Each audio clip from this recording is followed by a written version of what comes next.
Cruelty Squad is the most normal, insane game I've ever played.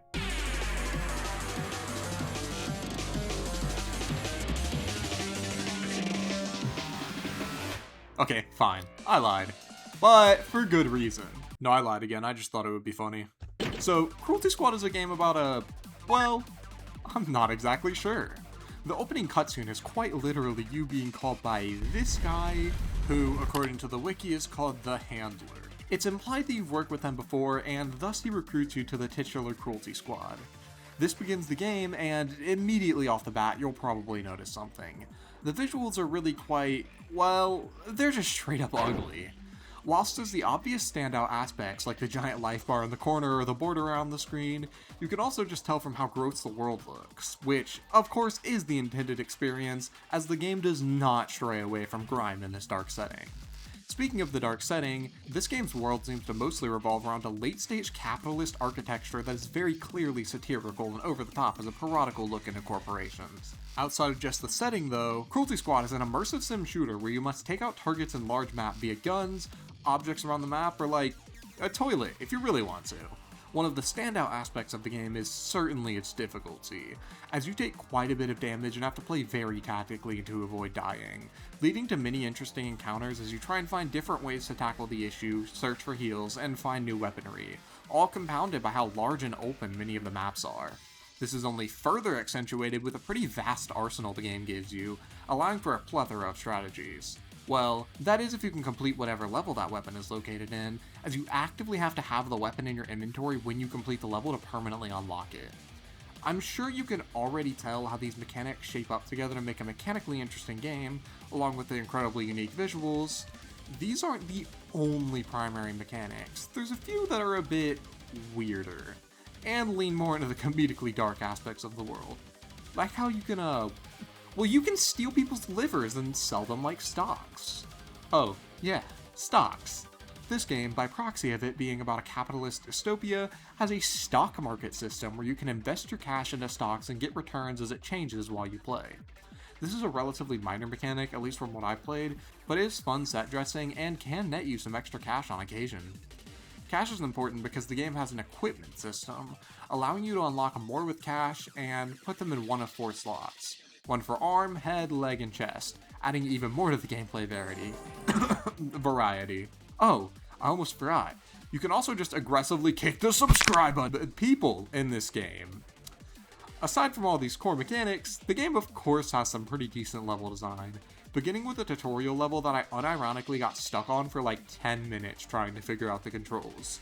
Using R to interact genuinely never crossed my brain, so I just kept kicking everyone and killing all of them by accident. That was great. I'm so good at this game. The tutorial also just straight up has a secret vent you can enter, allowing you to jump into the toxic waste 8 times. Or, if you have this special item, you can now jump into the toxic waste 7 times and get across once. This game has amazing parkour, I must say. And don't forget, once you pass the toxic waste, you can go up into the attic, and you can fight the radioactive rat. Yeah, that's literally it.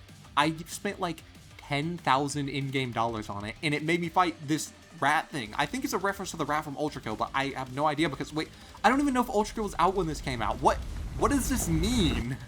What? Back to the tutorial. The tutorial really helps to set the tone, as it introduces you to all the mechanics, allows interaction with NPCs, and even has a door of unspeakable horrors I still have yet to parse. We can ignore that. After the tutorial, the game actually really starts, and you begin to get a grasp on how to play. Or you're like me and you go in guns blazing and proceed to die on the first level 10 times before realizing this game is not, in fact, Ultra Kill with capitalism. Upon realizing that fact, I began to be more strategic about the game, which helped me get a bit more of a grasp. Though I still am kind of horrible. I find it interesting because Cruelty Squad almost always manages to be more difficult every level, as once you reach mastery in one game, the game will throw you a curveball.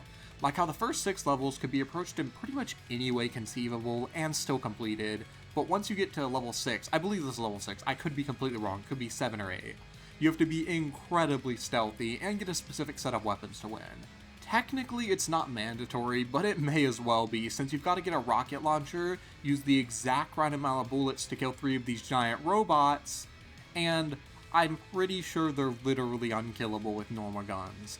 Though I do have to assume like they can be killed somehow with normal guns, because it would make no sense if you have to use the rocket launcher, because then it would make it only be approachable in a single way, and I mean this is an immersive sim, they aren't approachable in only a single way. It just seems like it is for my playstyle, but I could just be bad.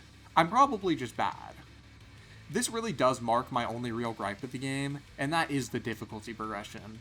It's always difficult, but while I do somewhat enjoy the interweaving puzzle of taking out your target in later levels, it does get a bit more convoluted, which can detract from the immersive sim experience.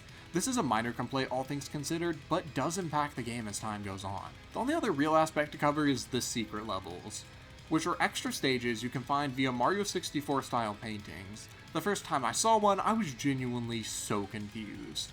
Also annoyed because I'd completed all of my objectives in the level that leads to the secret level, yet it acted like I failed it after going to the secret level. Overall, Cruelty Squad is a fascinating game with some really interesting immersive sim elements, a very well defined world and art style, and one of the weirdest games I've played.